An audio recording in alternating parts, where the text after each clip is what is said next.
Hey Vegas, thanks for joining us back here on Realty Check, your local Las Vegas real estate news show. And we are here this week.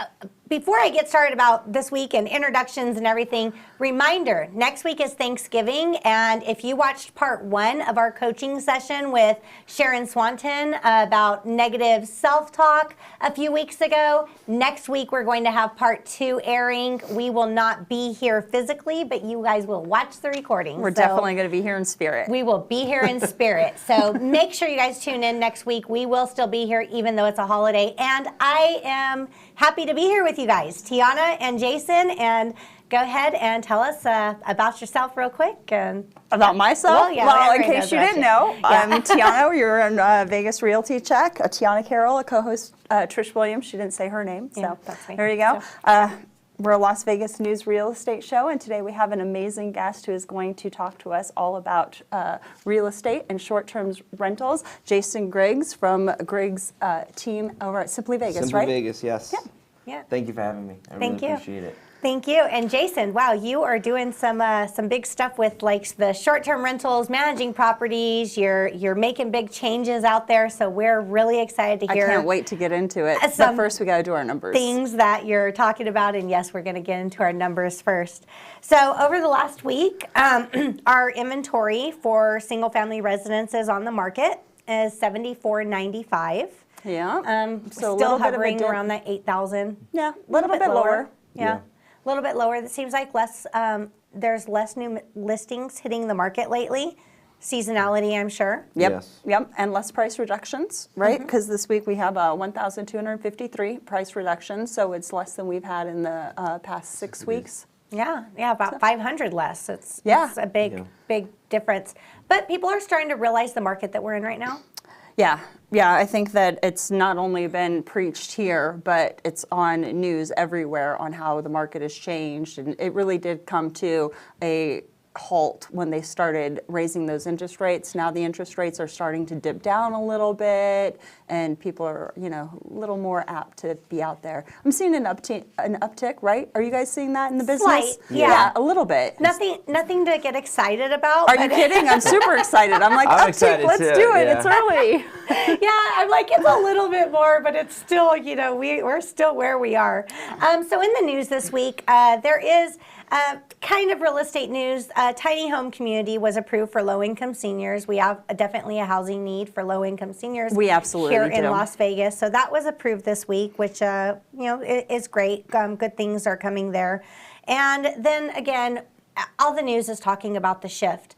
One thing that I found really interesting, I was in another city.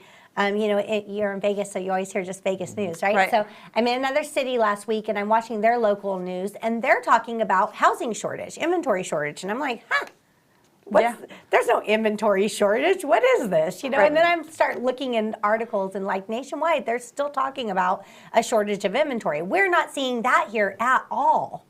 Yeah, it depends what area you're in, but every market's different. Right? Every market, so you can't compare Vegas market to a Midwest city. Yeah. But this market's been, I think it's healthy what's happening right now. Yeah. Because you have buyers that were so priced out the past 2 years. They couldn't go buy a house. It was so expensive. They had to pay over asking price. And now they have options. Yes, the interest rates are up a little bit, but at least they could go and look at some houses. Right. And we were talking about this before the show. A house that you bought last year at a lower rate, at $100,000 higher, is going to cost you the same monthly payment this year with the rates difference, and the prices have come down. So there's a good balance there. Las Vegas is first in line of the shift effect. So they're saying actually we're number 2 across the country of filling this housing shift. 6.3 is the decline in prices that they're reporting for Fortune is reporting 6.3 decline. I think it's a little bit more than that. I looked at that number and thought it was underestimated. And we're second fastest cooling in the U.S. Seattle's following us, but we were the like first or second in appreciation as well. Right. So Right. this is balancing. It's more balance. Yeah, I mean, we were the hottest real estate market in the country for, Right. for a while. We so. tend to be on the front run of everything, right? Because we grow, we're this big metropolitan, well, we're busting into being a big metropolitan city Yeah, I in agree with that. comparison to where we were. And there's other places, Pacific Northwest, Florida, things like Boise, Idaho. They all saw great increases, but they're having more of a decline in their market than we are. And, you know, also in stock, which our stock has come up and our prices have come down a bit, but they're leveling out. It's not like we're seeing a big crash or a No, dip. I think they're becoming, the word I use is realistic. It's becoming Yeah. a lot more realistic, which is great. It's Yeah, great we for our like the word clients. correction. Okay. It all works, right? Yeah. So Jason, you were talking a little bit before the show about, you know, we're going to see a lot more creative financing. I agree with Yeah. you 100% on that. So what's your input about that? I love creative financing. I'm a big investor, so I buy a lot of rental properties. And so for people who don't know what it is, it's basically, it's another alternative to buy a house. And so for people who have their houses paid off and they go to put it on the market, they're not getting the number they want, they could finance it to somebody like a first-time home buyer, and they essentially become the bank. Owner will carry. Owner will carry, yep. Yeah. Beware, buyer and seller. You're doing stuff like this, creative financing. Do it legally. Go through a title company. Yes. Get your documents prepared or looked at by an attorney. Don't try to DIY this. You're not selling a car. We're talking 30 years. And it is legal, right? Yeah. It is legal. It's a legal thing. A lot. Yeah. It's very popular. It was very popular actually years ago, and now it's coming back. But it's just good for buyers because if they go to get an interest rate of 8%, they may be able to get into houses at a 4 or 5%. So that's where the creative finance comes in. You could work out the deal the way that helps you. I do an owner will carry at 4 or 5% all day. I do them all the return. time. And Yeah. I'll give you an example. I just bought one in Mississippi where I paid the seller $50,000 over the asking price of the house, but he gave me an interest rate of 3%. So it's a win-win. It is. My monthly rate is lower, and he's going to get more money over time. Right, right. And a few years ago, I had a client that was just in a predicament because of a bankruptcy or whatever, and had a house that was a lot higher in price than what he wanted to buy. So he sold that house, kind of cashed out, couldn't really get into a mortgage right away. Found someone, we found someone that was doing an owner will carry on a short term, 2 years. So it was like within 2 years, Yeah. and that's all the time that he needed. Right. It was 5% interest rate, 2 years. He had this payment, interest only payment for 2 years, and then after that, he had to take over, make the whole payment in full. He did it. It worked out. So there's solutions. That's what this business is, right? Right? It's solving problems, and that's our job as the real estate professional, to help our clients and also help ourselves get into these amazing deals. Yep. Yeah, that's when people always ask me how the market is. The market's always great for me. I'm always finding solutions. It Right. just depends upon if you're a buyer or seller and what market we're in. Yeah, Correct. yeah, and people, if they will give us the time of day enough to talk about it and go through the different options, we can find something that works. Absolutely. Yeah. And Yeah. it's usually like fear-based, right? The people who don't want to face it and they're afraid of it or they don't understand it, they're the ones avoiding it, and they don't realize how much help we can be, especially helping them build that wealth, which you have Yeah. a nice little portfolio of wealth there, Mr. I own all the Yeah, rentals. I do. Yeah, I so got. let's talk about that. Let's talk about it. Yeah, so I started buying rental properties right away within my first few months in the business. Really? Yeah. You just seen other people making money and you said, why am I not? You know what? That wasn't really it, because I'm from New York. Okay. And so New York real estate is crazy expensive. Yes. And Nuts. so my friends and family, they were like, you can buy a property in Vegas and Henderson, and the taxes are so cheap, so you're going to be able to cash flow. And so I was like, okay, so if you bought a house for $250 and your mortgage is $1,000, I could rent it for $2,000. That's a deal for me. And Yeah. so I did one, and then it just snowballed into this huge business that I have. Yeah. So on acquiring rentals, that is, so many people just see that as, I don't know, sometimes impossible, and when you Like it's explain out of reach, how and it's easy not. it is, It's so easy. very easy. So let's talk Yeah. about that. So it's just like ripping the Band-Aid off and just getting in the pool. Like once you do it once, it's like so it's one of the easiest businesses in my opinion. Yeah. I manage all my rentals myself. Wow. Yeah. And you have 33 rentals. Yeah, I'm involved in 33 rentals. You're yeah. managing 33 rentals Yeah. yourself. That's a full-time job. It How do you is, do yeah. real estate? Are they all in Vegas or No, are they they're across not. the country? They're all across the country. Oh my goodness! Yeah. Wow, that's insane. So I have partners with them, and, Okay, and good. I partner with for my short-term rentals, which we'll get into. But it's just experience-based. Once you get into it once and you manage it, and you realize it's really not that bad. Everyone thinks that your tenants are going to call you every single day for a problem. They usually don't want to call you at all, Right, because and they're so- scared you're going to raise the rent if they call you. That's like They're playing out of sight, out of mind. Don't Yeah. look at me. that's like a big misconception that it's so much work. It's actually really not that much work. Yeah. And usually, I found too, in having places, other areas, the first thing I do is try to find a good person I can rely on as a contact. You know, Yes. handyman, does everything. Yep. It's like, this is going to be my favorite person. I'm saving their number in my phone. As long as you have that reliable person, everything else is going to work itself out. You nailed it. That's exactly what you need in the beginning. Yeah. And I just kind of threw myself into the pool and was like, I'm just going to buy what I'm going to do it myself. Figure and it figure out. And that's what this business is. You got to figure it out. And too many people are just a little nervous or just uneducated of what to do. Mm-hmm. But my suggestion is always just dive in. And that was my conversation You got to swim yesterday. once you dive in.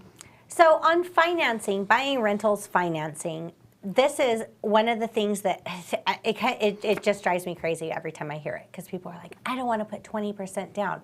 So we're 20% down, $300,000 house. That's $60,000, right? You have $60,000 sitting in your bank account. It's making you nothing. Nothing, You're right. making no money on that. Right. You put that $60,000 into a rental, and you're going to cash flow every month on it, like that. And appreciation. It's understand Yeah. and appreciation on top of that. Yeah. It's getting people to understand that it's that simple. It's that simple. It's that simple. We'll use my example. My first one I bought for $250,000. Okay. It's worth $700,000, right? So Exactly. In 7 years, and now I pretty much have that property 75% paid off. Right. So in just 7 years of not doing that much work, I don't know where else you could. No. I put down my $60,000 down Right. payment, and if I sold it, I would get a check for around $600,000. If you It's had that amazing. $70,000 in the bank, you said 7 years? I've had it for 7.5 Okay, years. 7.5 years, $70,000 in the bank. How much would you have made on interest in 7 years? Yeah. Nothing. A dollar. Maybe Yeah, $500. yeah, Yeah, maybe $500. Yeah. Like that. It's that simple. And yeah, some people don't have that kind of cash. Get it. I mean, get it, work on it, But here's save, the you thing. can do it. More people have that cash than you think, especially because it's sitting in their home. Right. Yesterday, I talked to a lady. She had her house for 25 years, and she was cranky that I called her. She's like, I've lived here 25 years. I'm never moving. I'm just like, I'm not asking you to move. I'm asking you to take the equity that you have, roll it into a rental property, and let's start building your portfolio. Let's get you Yep. some wealth. Yes. Yeah. But yeah. it was her fear. She didn't know where to start, so she wasn't going to look it in the face. So now it's like, okay, let's sit down and talk about what it would really look like to grab like a HELOC, pull some of that money out, put it in a rental, get a renter in place, and what those numbers will do for you over the next 5 years. Dave Ramsey had a post the other day and said some of the wealthiest Americans are teachers. Maybe it was I'm hospitality going to say most workers. teachers are going to disagree with you. Yeah, no, hospitality workers. No, it wasn't because of their salary. It was because of the investments that they made. Yeah. And Well, and they again, have to. Yeah, they have to. It's so many people that are just average, everyday people making average, everyday salaries can build so much wealth by owning real estate. Yep. Well, that's where most people start when they build their wealth, is in real estate. Mm-hmm. You know, it's not like a high yield interest account or Crypto. No, right. Let's not talk about crypto. No, but like real Crypto estate. is so sad right No, now. I know. I'm not a big crypto guy, but real estate neither. is like a slow and steady wins the race Right. type business. Yeah. Now we hit when I first started. I kind of got lucky, right? Because it took off at an amazing time.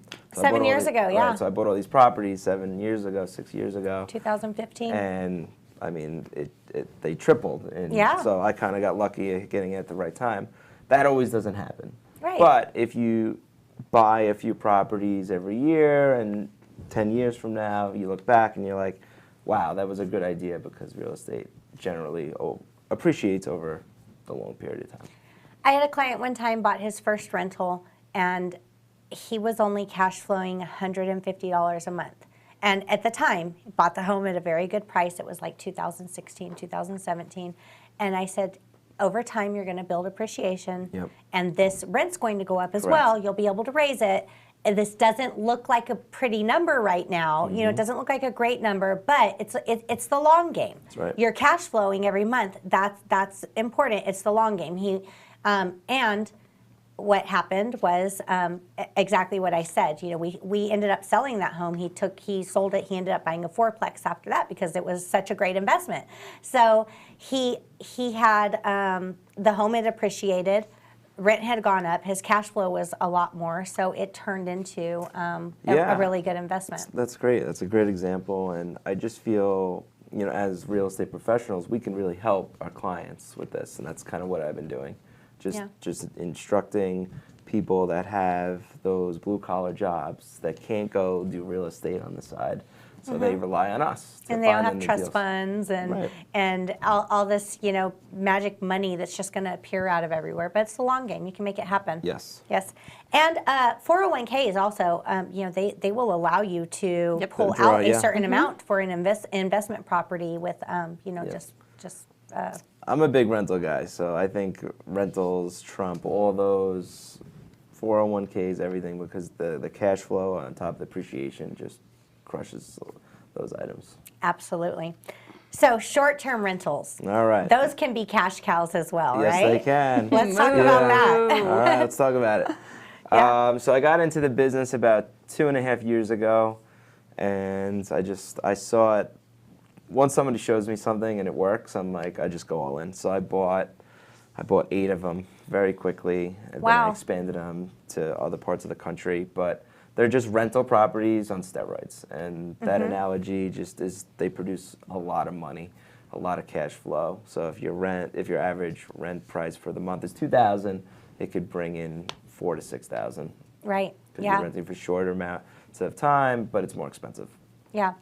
I mean, there's other things that you have to keep in mind when managing a short-term rental. Cleaning service, you know, you have to have someone It's a big business. It's not easy. It's way harder than running a long-term rental. There's a lot more that goes into it. Yeah. It's running a little hotel. Yeah, basically. But once you get the systems up and running and you figure out how to do it, it's a real winning business. Yeah, I started getting into this. Just first time getting into it recently, and it was. When I got the checklist of everything you need, it's like, you know, all these sets of towels and I was like, wow, this is like a hotel. Right. You don't realize how much stuff you have in your own house. Yeah. But like you need these items for when people come to visit. The turnover, right? The turnover, the towels, the sheets, the blankets, and everything has to be good.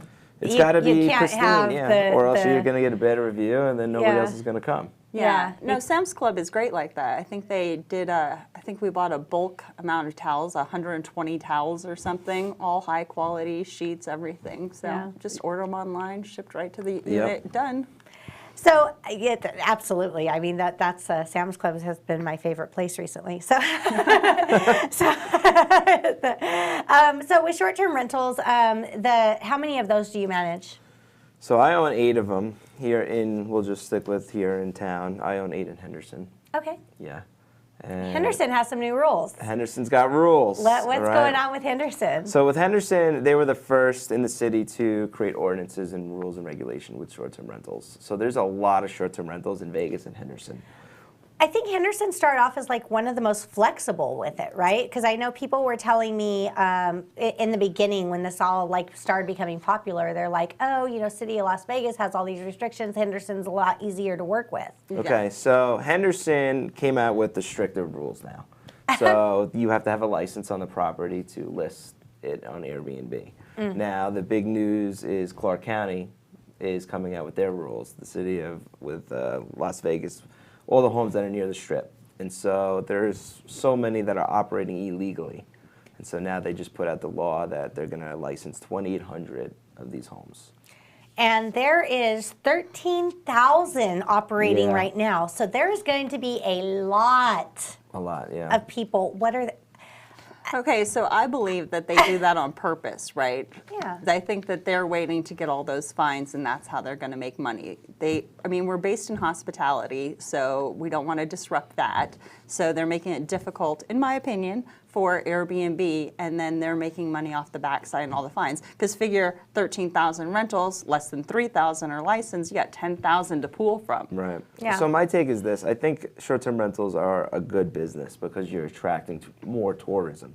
And there's times where the Strip just can't handle all these Yeah, people, well, right? we get those so they need extra shows housing. coming in town. So what I think is going to happen is we'll see. We'll see if the operators comply with the rules. Remember when Uber first came here? Yeah. Yes, Right? and they're like, don't do Right, that. don't do that. You can't go get an Uber. Nope. And then what happened? The people just overpowered it. Yeah. So Yeah. we'll see if that happens. Within a few years, But I think rideshare. rules and regulations are good. You need them because I own in different cities that don't have any rules, and it's kind of like a free-for-all.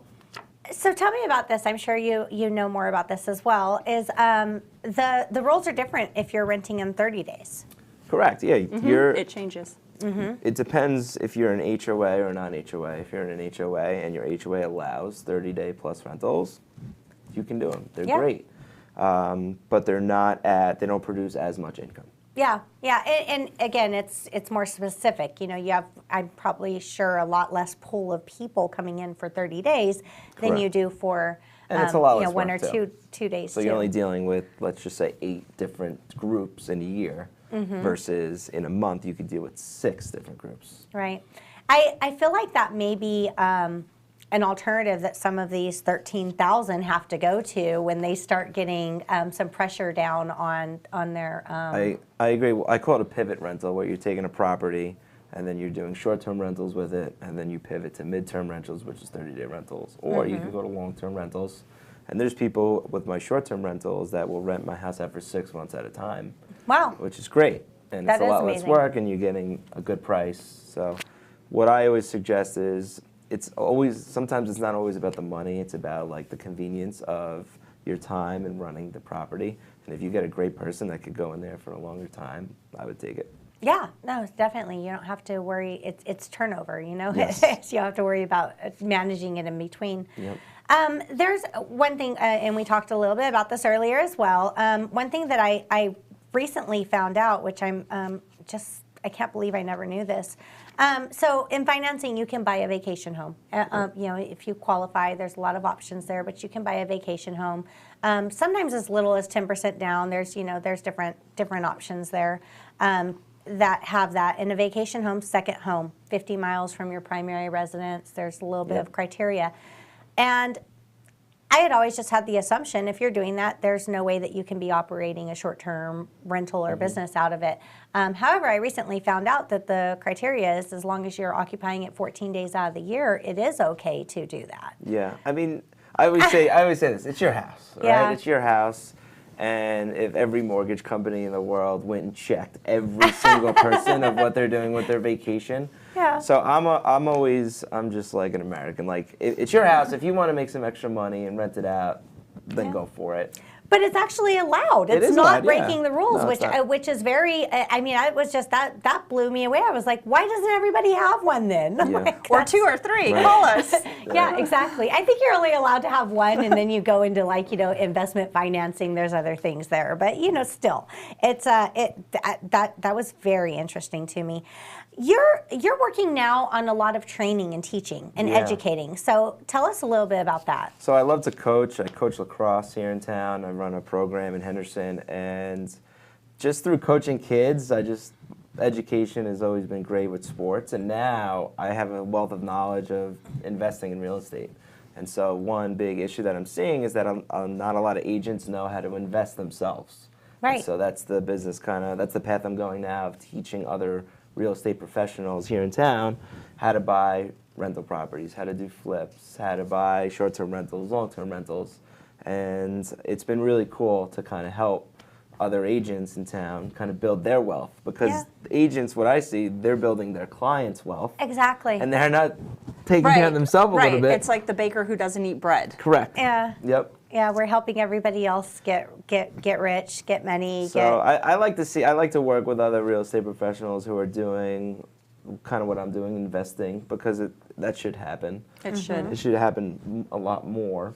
And I think you would get more business if you promoted it. Because a lot of, like, I get clients, they say, well, how many properties do you own? And then I tell them they feel more comfortable working with me because I'm experienced and I know what I'm doing, rather than some agents that just haven't done it before. They're like, well, I'm a renter, but. Right. That's always been interesting to me, too. It's like, okay, so you don't believe in the homeownership? Yep. Yeah, exactly. So, yeah, that is great. And it is necessary. You know, this is what we do. It's what we do every day where we see the deals, we find the deals, and what we do most often is we find those deals and we pass them on to somebody else. Correct. And of course, that doesn't mean that we're not going to pass them on. We can't buy them all. We can't? I hate that rule. Well, you're going to see some really good deals coming up. Yeah. And so you got to be ready and have clients ready to go. It's my favorite part of the day, going through the hot sheet. What's new? What's going on? Yeah.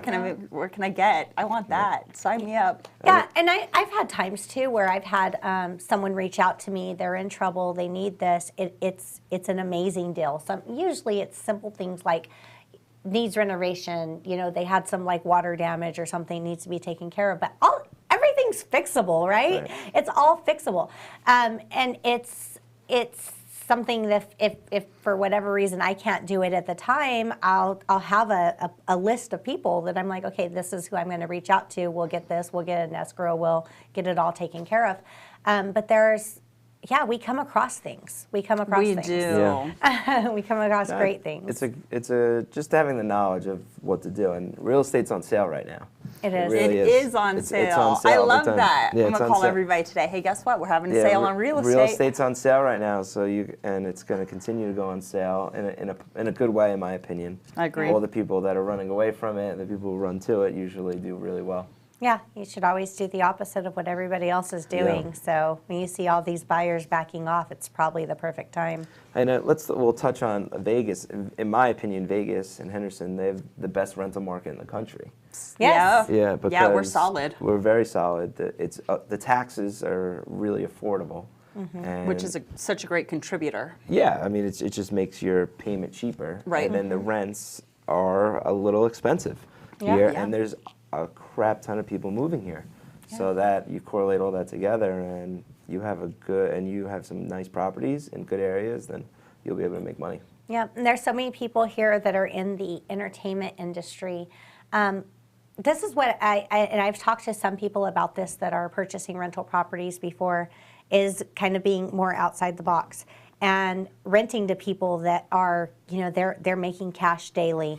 They're not, those are the people that can't get into a traditional rental. Right. They can't, sometimes their credit's awful, they're whatever, but once they're in a rental, they're not going to want to lose that no matter what. No, they're perpetual renters. They're there forever. Yeah, they can be some of your best tenants, but and Vegas has so many of those. I mean, even I can't think of the PC word for it. Like the female entertainers, female entertainers out there. There's a lot of them here. Adult entertainment industry. There's a lot here. There is. And they a lot of times have really poor credit, buy everything with cash. But they're people too, right? They need a place and they to live. make a lot of money, They do. and they can be really great tenants. I agree. So that is, those are options that people look at. There's so much opportunity here. It is, but those I've dealt with those people too, and you can't degrade them for what they do for work. No, of course not. But what I've done is I take my tenants and then I turn them into clients, because sometimes they want to go buy a house. Yes, and they eventually, should. And they Yes. should. And so I've had a nice cycle. I'll meet a tenant. They live in my house for a certain amount of time, and they say, Jason, I want to go buy a house now. It happened to me this week, and I go help them buy a house. They trust me because I've dealt with them. We have a good relationship with them. Yeah. And I tell them, I'm like, look, rent this for a little bit. We'll get you on your feet, and then we'll get you into your own property, and they love that. Yeah. And sometimes in the hospitality or adult entertainment or anything that's on a tip base, a lot of the problem just seems to be that their taxes, they're just deducting so much from their taxes. It's not showing up as income when they go to finance. So they just need a year or two of correcting those taxes, claiming that money, and then boom, they can get in a house and start their wealth. And they're just uneducated. They just don't know where to get started, and it's a younger town. Yeah, People it are is. younger, 21 years old, 24 years old. Yeah. They're not set on their feet yet. And it is younger people, so it is, if you've bought everything for cash, you're making good money in cash, you pay for everything in cash, you're not building a credit score. Right, You correct. have no need to until you're trying to get into your your own place. So there's a lot of different avenues that are here that I think are very Vegas specific that you don't see in other towns. I agree with Yeah, that. I have to agree with that, which is cool. I Yeah. like that. I think it's a benefit to our town, just having diversity in what we can accomplish. Yeah, absolutely. So before we wrap up today, we do have a home of the week. Tiana brought We one. do, So we tell us do. a little bit about this home, Tiana. Okay, so all over, like I said, this week we've been seeing a little bit of uptick in business. I'm sure you've both felt it, and which is a little bit earlier than I thought we were going to see it. I thought we were going to see it right around February is the usual, right? And then I was talking to people, and they're like, "Oh, it's too much," and that drives me nuts because there's people who 6 months ago were purchasing and using up all of their funds, going over appraised value and coming out of pocket a ton of money.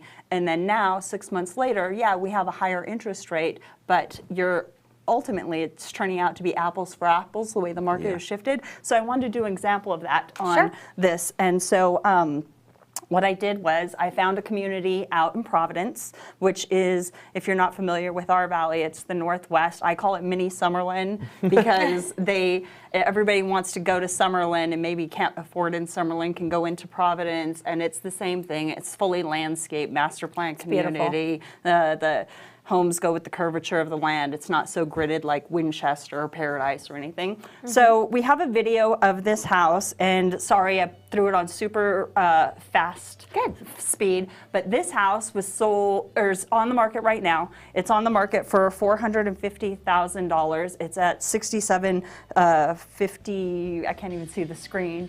Haymarket, and it's got granite countertops, and the cabinets go to the ceiling. It's got 3 bedrooms, a den, a loft. There's a downstairs bedroom with a full bath, which for me is important. You never know when you're going to need that space downstairs. Every home has a ceiling fan. Each bedroom has a walk-in closet. There's a 2-car garage. Like I said, it's out in Providence. And this house happens to be 2,265 square feet, right? And so a model match sold in this community 6 months ago at a 4.5% interest rate. It was for sale for $450,000. They ended up selling it for $520,000. Wow. That overappraised value, but they got a 4.5% interest rate, and those the payment for that was $3,028 a month, right? So flash forward 6 months, here we are, and we're at a 6.5% interest rate. And that house is listed at the same $450,000. It's probably going to go for $425,000, $435,000, right? With the interest rate, you're going to be at $3,053 for the same house that you would have got 6 months ago. So it's basically apples for apples because it's not that overappraised value. But you keep your cash in your pocket. Right, you that have you're your not paying like overappraised that value. overappraised value of $70,000 or $50,000 or whatever. How many months of interest could you pay with that? Absolutely. But now you still have the ability to negotiate. And what I like about like places like Providence or even this house right here, it's kind of got like a little hidden surprise because once you go through and you see like the loft and everything, you go upstairs and it has an amazing rooftop deck that has, like I went at night because I wanted to see the strip, so I don't know if you're watching the video if you can really tell, but you have the whole view of the valley, you have full strip views, and then when you come around, you've got all of that backside of like Shadow Mountain and Lone Mountain, so you have mountain views during the day. That's and amazing. I'm like, apples for apples, Right, people, that's great. don't let the interest rate scare you. Yeah, no, it's a beautiful home, and those views are great. It's great for like entertaining. You have friends over, and you want to just hang out up top. Right. And that's a pretty, See the city. that 450 is scattered out throughout the valley. If you don't want to be in the Northwest, we have 450 in Henderson. We have 450 in Southwest. We have 450 in Winchester. What do you want? We got you. You can get a great home for $450,000, and earlier in this year, you couldn't get much for it. So there's things have changed quite substantially. Jason, how do people get a hold of you? Instagram is my go-to. Really? So, yeah, my Instagram handle is at the letter J and then Griggs. That's at easy. J Griggs. And if you want to find me on Facebook, J Griggs Real Estate, and my email is down there. Okay. Well, Jason, thank you so much Thank for you for bringing so having me. much, Thank you so much. so It was much a pleasure. information and wealth to this. And if people want to reach out, talk about getting those short-term rentals, getting into investing, and learning about real estate and realtors. We have a lot of realtor audience out there. So realtors, you want to start educating yourself on how to build wealth for yourself instead of always doing it for everybody else.